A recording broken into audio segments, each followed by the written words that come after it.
పరిశుద్ధాత్మ దేవుడు మనల్ని గద్దిస్తున్నప్పుడు ఆయన గద్దింపుకు మనం లోపడగలగాలి. అది ఏదైనా కానీ మీరు ఎలాంటి దానితో బాధపడుతున్నారో ఒకసారి ఆలోచించండి.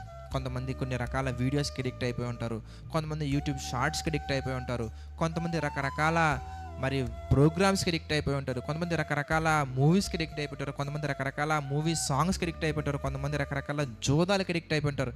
కానీ ఇవన్నీ కూడా చిన్నవండి. ఎప్పుడో తెలుసా? పరిశుద్ధాత్మని యొక్క కోణంలో చూడండి. ఆయన మీకు అనుగ్రహించే శక్తిని బట్టి చూడండి, ఆయన మీకు దయచేయి కృపను బట్టి చూడండి. అవన్నీ మనకి చాలా చిన్నగా ఉంటాయండి. వాటిని మనం చాలా సింపుల్గా ఎదిరించవచ్చు. ఎప్పుడయ్యా అంటే వాటినే మనం చూస్తూ ఉంటే కాదండి, దేవునిని చూస్తూ దేవునిలో నడవాలని ఆశ కలిగి కనుక ఆయన యొక్క చింతన మనం ఉంటూ కనుక వెళ్ళగలిగినట్లయితే కనుక ఆయన అంటున్నటువంటి మాట ఏంటి తెలుసా?